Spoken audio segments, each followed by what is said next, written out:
Welcome to the Gun Cave. I'm Marcy Smith with the Arkansas Herald. Today we are going to go see a lady who has caused a lot of media controversy through her Muslim-free zone firing range. So let's go meet Jan Morgan.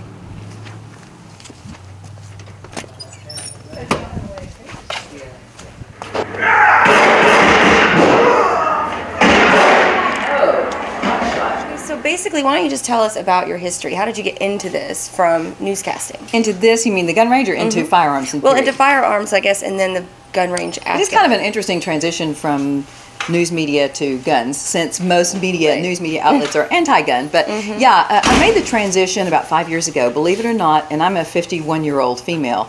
So to think Looks good for 51. Yeah, to think that I did not own a gun really until I was, in my late 40s, mid to late 40s, is probably kind of interesting to people. But I got into firearms because as a woman living in today's America, it's a very dangerous place to live. And I realized how vulnerable I was when I wasn't with my husband. So I started training. And primarily the reason I started shooting guns is because I started getting death threats because of what I represent politically. Right. Those threats coming from people of Islamic faith prompted me to understand that I needed to arm myself. And I am of the firm belief that if you're going to own a gun, you should be responsibly armed, which means you need to train. So I started training a lot, often. And the more I trained, the more I saw that there weren't very many women shooting guns. And I thought, wow, I guess, I understand that because I was a woman who was without a gun for decades. And I was in the TV news business for decades, and I always felt like there was always a camera with me, and so he's going to protect me. And then I was with my husband, who's in law enforcement, and he's going to protect me. So I never really thought about it. But now, because I saw there were so many women not involved in firearms, and once I had my own gun and I was trained and felt responsibly armed, it was empowering because I no longer had to walk around afraid. You don't walk out of a parking lot in a shopping center at night. You don't have to worry about what if somebody comes after me. Suddenly I have something that's an equalizer. No matter how big the guy is or how bad the guy is, I have a way to defend my life with that firearm. Right. So, and I think that's a beautiful thing maybe about being a woman who knows how to shoot and isn't afraid to use a gun, is that people don't expect it. Right. And Marcy, too, the cool thing is, since I got into firearms and I started training, and the more I trained, the more the men who were training me said, you should be a firearms instructor. You learn well, you're a good shooter, and I think you have an ability to teach women, and we need more women instructors out there. So that's what I did. I got my instructor certification. I'm National Rifle Association. I'm NRA certified instructor. I'm a state police certified instructor. And I specialize in training women, although half my classes are usually men. But what's really inspiring to me is that here at the Gun Cave, when I started working at this place a couple of years ago, there were never any women out here. And if a woman came in, she was with her husband, and she would sit in the lobby, and she would wait for him to go shoot and come out. Now, there are as many women coming in this place as there are men. And it's cool because they come in without a man because they know how to shoot their guns. They took the training classes. They come here on their lunch breaks like the guys do. And they go in there and they shoot. They take care of business. They make sure their skills are still intact. And then they leave and they do girls' night out here. And they've got their cute little pink range bags and pink earmuffs. So that's really encouraging to me to see that right now women are the largest group of people buying guns. And I think the gun manufacturers are starting to see that, and they're manufacturing guns that fit a woman's hand and that don't have as much recoil. So that's really exciting to me. And I am in heaven because I am fulfilling. I'm doing what I'm passionate about. And who would get to do every day something that you're really passionate about, and knowing that every time I train a woman and that woman walks away from here, I have given her the skills to save her life. Right. Yeah. And when a woman comes back to me and says, or a man, and says, "I'm so glad you taught me because someone broke into my house and my life was threatened, and if I hadn't had a way to defend myself, I would have become a victim." Okay, so, recently you're getting a lot of heat over a tweet. And really? Are you kidding? Seriously? Yeah, really. Me getting heat from who? The media? Okay. Yeah, exactly, right? Like someone you turned away from here. And I think, why don't you tell us your side of the story? What happened? You mean the real side, the real story? What happened? Yeah, let's hear it. First of all, the Gun Cave is a private club. It's not a business, it's a private club. And the reason we transitioned from business to a private club a long time ago is because as the owner of this establishment, I feel a strong sense of responsibility. I am personally responsible for the safety and security of every single person who walks in the door here who wants to shoot guns. You know, when you're in this range and there are people on both sides of you, within a couple of feet of you, shooting real guns, you want to know that the owner of this establishment has screened this person carefully and has done everything possible to make sure that they are responsibly armed, that they are handling guns safely, and that this is not a convicted felon beside you, that this person is someone who is not going to be a threat to you. And we have people that bring their children here, that teach their teenagers how to shoot guns. Right. And they want to know that, you know, when we go to that place, it's a safe place. Right. So with that in mind, we had a couple of people walk in here. And of course, they had an agenda when they came here. That was clear. But if someone has the appearance of being under the influence of drugs or alcohol, and I can spot it and smell it a mile away, then I'm not going to let you shoot here. I will turn you away, because guns and alcohol don't mix, all right? These two people walked in the door here, and they had an attitude from the beginning. They were belligerent, and they started pressing and acting. Their behavior was so irrational that the people who were here in the lobby were listening and started getting involved, like, what's going on? And the guy who claimed that I kicked him out because he was brown, he was so focused on his mission and his behavior was so bizarre, he didn't notice that there was a brown person sitting here in the lobby who had been sitting here for hours, who had just shot here. And if he had asked me if we discriminate against people with brown skin, I would have shown him a list of people who are Indian, like he is, and Hindu, like he is, who are members here, who shoot here. Right. So, but they didn't want to know that. What they came in here to do was to create a scene so that they could run to the news media and make up some kind of fabrication story, which the Arkansas Times, as a very liberal outlet, jumped on. And they didn't report the facts. And so, and if you notice, the guy that made the claims against me, he didn't even have the guts to face the camera and say his name and stand up and say, as a stand-up guy, and say, you know what, these people did this to me. And he knows, and the reason he didn't do that is because he knows it's a lie. Right. Do you feel that, or actually something here, I think he had said in a thing that you had been asking, you asked if they were Islam. And, sure. And so you did ask him if he was from, or he you asked where you were from. He brought up the issue of Muslim. He brought it up. When they came in, one of them said something about, is this a Muslim-free zone? And I said, well, absolutely it is. And they started pressing about that. And it is a Muslim-free zone. Okay. First of all, if you read my article, which a lot of people did read it, but a lot of people only read what other news outlets said about me. I studied Islam for 12 years. When 9/11 happened, I became interested. I had never paid attention to it, and I wanted to know, who are these people, and where is this kind of hate coming from, that you would murder 3,000 innocent people in the name of your God? And then I started seeing more, over the years, more and more acts of terrorism generated by Islamic terrorists. So I did my homework. I read their Quran. I read it, I studied it for 12 years. And I decided, once I became the owner of this range, I decided that, you know, if your doctrine, your Quran, over 109 times, somebody told me there are 164 verses, I found 109, that dictate hate, murder, and terror against all human beings who refuse to submit or convert to Islam. And so if you're an adult and you align yourself with that religion, then I'm assuming that you've read that book. I mean, a responsible person would, before you decide you're going to belong to a certain religion, it would seem that you would read that religious doctrine so you could decide whether or not you agree with it.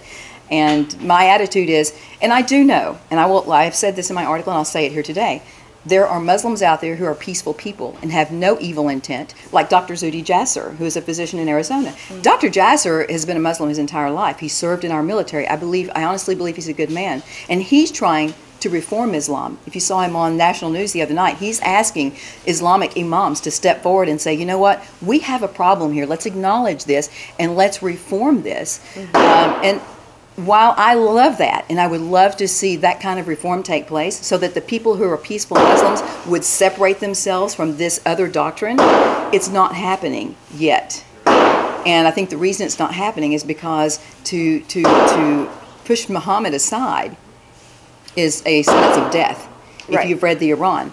And Muhammad was a documented mass murderer and pedophile. So the bottom line is this: if you say that you are Muslim, I'm assuming you're aligning yourself with that ideology. And since I don't have any idea which Muslims that walk in this door are going to be the peaceful ones and which ones are going to be the devout ones and actually follow through with those dictates. Then I'm going to err on the side of caution and say, you know, nothing personal here, but because you align yourself with this doctrine, I'm going to have to say that this is not going to be the place for you. Because I'm not in a coffee donut shop business. I'm dealing in lethal firearms. Right. And the people who shoot here, we screen for a number of things, not just that. If you're a Nazi, you're not going to shoot here. Mm-hmm. If you are a drug addict, you're not going to shoot here. Mm-hmm. If you're a felon, you're not going to shoot here. There are a number of things that we watch and look at. And, you know, I've had a lot of discussions with Muslims. I've had them come on my Facebook page and on my website, and they want to talk about this, why I feel this way, and I'll talk to them. Mm-hmm. And in all fairness, I will say that some of them say, well, why do you say that about Islam? That's not Islam. And I say, well, have you read the Quran? Have you read your Quran? Because I have. And I can tell you what these verses say, and I didn't take them out of context. And that's even the same thing, like I was saying, we were talking about earlier, is, you know, with Christians and like people who claim to be Christians and they haven't read the Bible. And they really don't understand, like maybe the Old Right. Testament, and, you know, they just use like a piece out of the New Testament that says they can do whatever, and God Right. doesn't say that, you know, in And the that's Bible. a common argument I hear from people that are anti-Christian. They'll say, well, there are verses of violence in the Bible. But if you've read the book, you should read the whole book in its entirety, just like I read the Quran, and it's about the context. And everybody who's read the Bible knows that when Christ came, everything changed. Christians abide by and go by the New Testament of the Bible. And there are no verses in the New Testament that dictate that you must kill, hate, and murder anyone who is not Christian. There aren't any. So with that in mind, I don't have to worry about Christians. And then you also look at the fruit of your religion. I don't see people of other religions committing mass murders on a consistent basis. You know, you have Tim McVeigh, and everybody says, well, what about Tim McVeigh? Well, Tim McVeigh cannot quote a single verse in the Bible to substantiate or justify what he did. You know? Right. And Tim McVeigh wasn't yelling, you know, hail Jesus, hail God, you know, when he's murdering people. Whereas these Islamic terrorists are saying Allah Akbar, Allah Akbar. Allah is great. And so I know that the reason they're committing these crimes is because of those dictates in their Quran. And those people are not the radical extremists. I get upset when I watch the news. Even Fox News will say, well, they're radical Islamists, they're radical extremists. No, those people are not radicals. To be radical, you've got to pervert what your holy book says. And those people aren't perverting it. They're devout. They're actually following the dictates. So the Muslims that we have to worry about are not the ones who are supposedly peaceful and they haven't read their book, their Quran. The ones we have to worry about are the ones who have read their Quran, who are serious about following the dictates of their Quran. Those are the guys you have to be afraid of, and they aren't radicals. They're devout. Are there any particular verses in the Quran? Like you said that you found 109. Is there one that really struck you, like a... Yeah, the one about beheading. I can't cite the verse, but I can't even cite the specific verse in my Bible. But I wrote them down on my article. You're welcome to look at it. I wrote down all 109 of them with the verse reference and exactly what was said, as well as the context. Where can we find it? We can find that on the web? JanMorganMedia.com. And or you just type in Jan Morgan, the name, on Google, and you'll see. You'll find Jan Morgan Media. Yes, and you'll find Jan Morgan Media. And the article is Why I Want My Range to Be a Muslim-Free Zone. Or you can go to my Facebook page, and I've actually written an article that's on that page, and it says Islam Verses of Evil. And we have those verses there in my notes section. And here's another question I thought about the other day. Have you? I mean, you don't have to change it. I mean, you know, because it's basically it's almost like you're signified by Muslim free. But do you really feel? I mean, it's almost like Islam free instead of Muslim free. I mean, people call themselves Christians don't necessarily follow everything in the Christian Bible. True. And you know, like Muslims, I mean, a lot of people are born into a family of Christianity. They stay Christians. They're Jews. They stay Jews. They're Muslims. They are Muslims down the line. I mean, but is it more? I mean, I feel like you're more of an Islam free zone, like that's an idea. I guess I could have said that. I wonder if that, because when you say Muslim, to me, it's like. But if you're a Muslim, you're following Islam. But Islam itself is a doctrine. It's a doctrine that is. That's a novel idea. I might change my whole. Oh wow. Article. I was curious about that. No. Okay. Another question. So you basically, do you feel like basically you were set up whenever these on this last situation, it was clearly a setup, yeah, without a doubt, and that's fine. But and probably if they hadn't acted like they were under the influence or something, the questions don't bother me. People come in here all the time and say, "Is this really a Muslim-free zone? Well, what does that mean?" And I'll answer questions. I don't have a problem with that. The fact that they were asking questions is not why they got thrown out. The reason they got thrown out is I was concerned about their behavior was so irrational and bizarre. There were red flags popping up, and I just won't take any chances. And since I don't do blood tests on people that come in here, I can't prove that you're under the influence of alcohol or drugs. But if I suspect it, like we had a gentleman walk in yesterday, and he was hyperventilating almost. He was so unnerved, and he was just all over the place and acting. And I thought, you know what? I don't know what his problem is, but he doesn't need to be handling a firearm in this place. And before I had the chance to kick him out, he decided, he was so unnerved, he just decided to leave on his own. And I was thankful for that. I feel like he'll come back because he wants to take my class, and I will not be able to work with him if I think that he is so, that his mental capacity is so out of pocket that he has to have maybe drugs, to mind-altering drugs, in order to control that. You know, you really have to be careful who you allow to shoot guns here. It's not rocket science. That brings me to another question.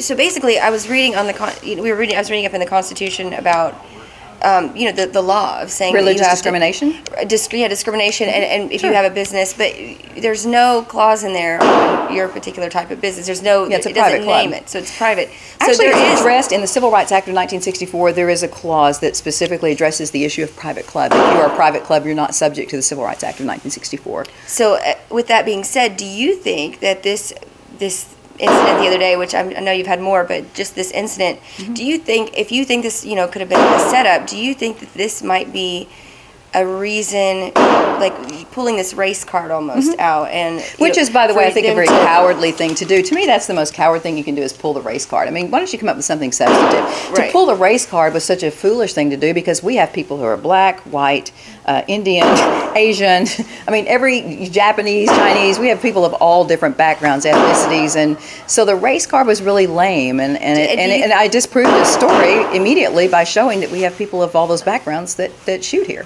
But do you think maybe by being what you feel like maybe targeted because of this, I mean, of course, I mean, you're obviously going to draw some attention for the fact that you're Muslim free. Yeah, right? You think?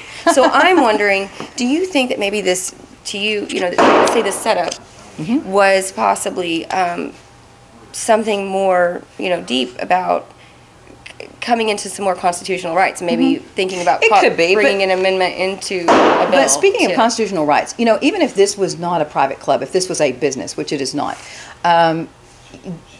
I don't believe that Islam falls under the First Amendment protection of religious protection, because, and I talk about this in my article if you had the chance to read it, Islam is part of a theocracy. In the First Amendment, theocracies do not fall under First Amendment protection.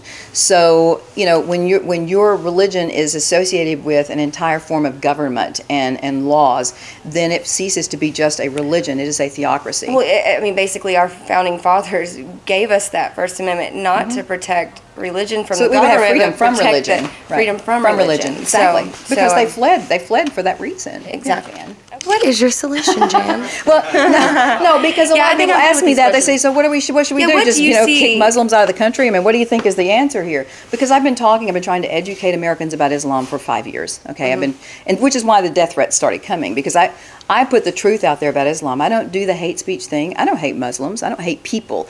I hate that ideology that they've attached themselves to, which I seem to know a lot better than many of them who haven't studied it.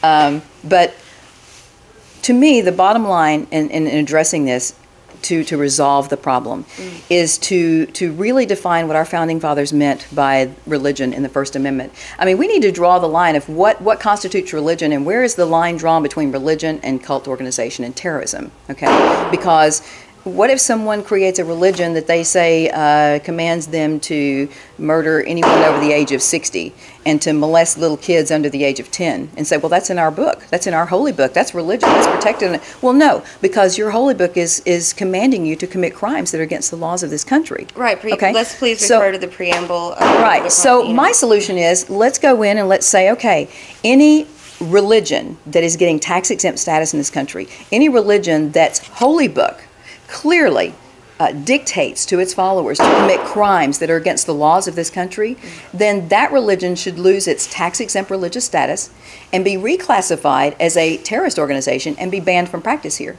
And that's not just about Islam. That takes care of any quote, religion that commands its followers to commit crimes against innocent people.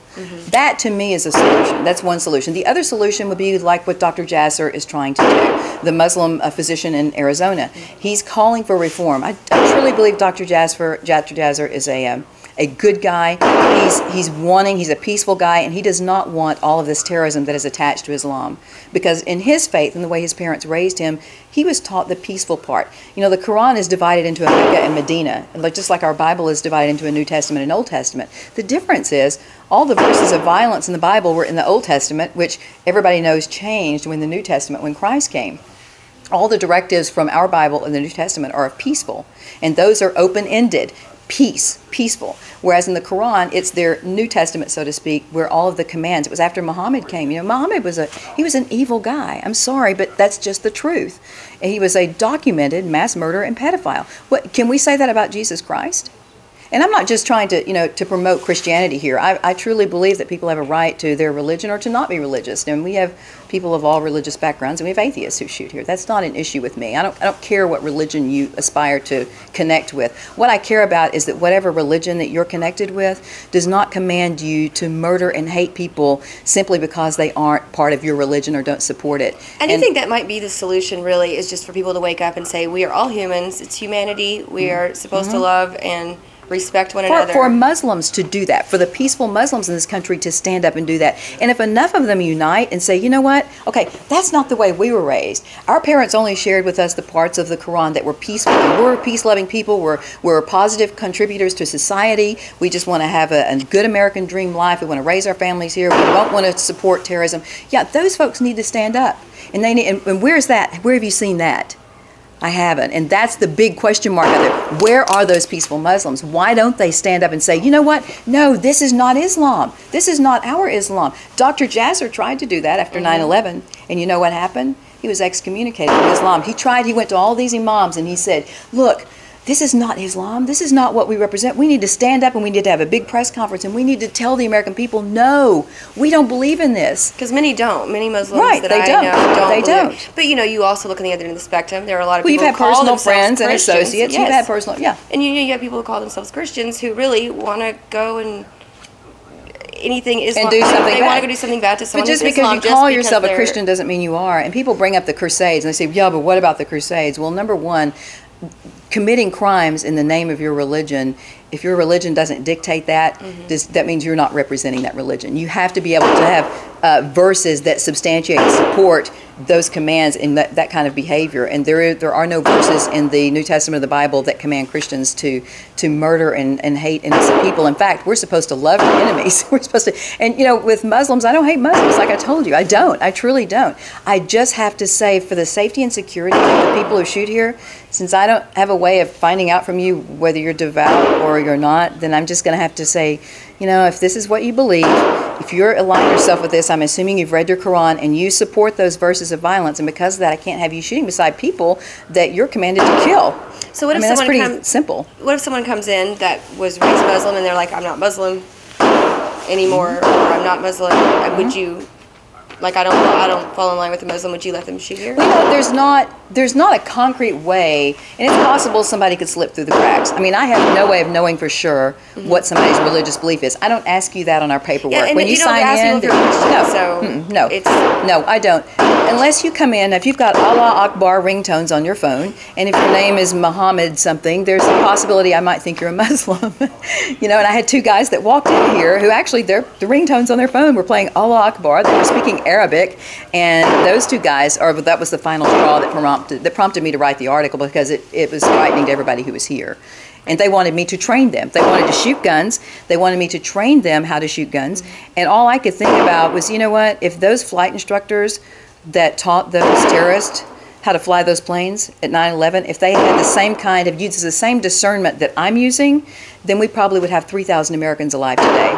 If you have the guts to stand up and say, you know what, I know what's in your book, and because of that, this is a lethal business. I can't have you shooting guns next to people you're supposed to kill. Thank you. You bet. Yeah, Absolutely. Let's go shoot some guns. Okay. All right.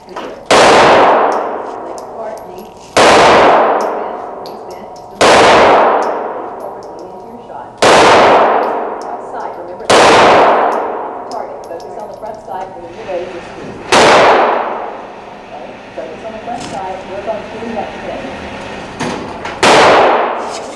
Looks like you hit it. You hit the 10. Did she hit the 10? She's bullseye.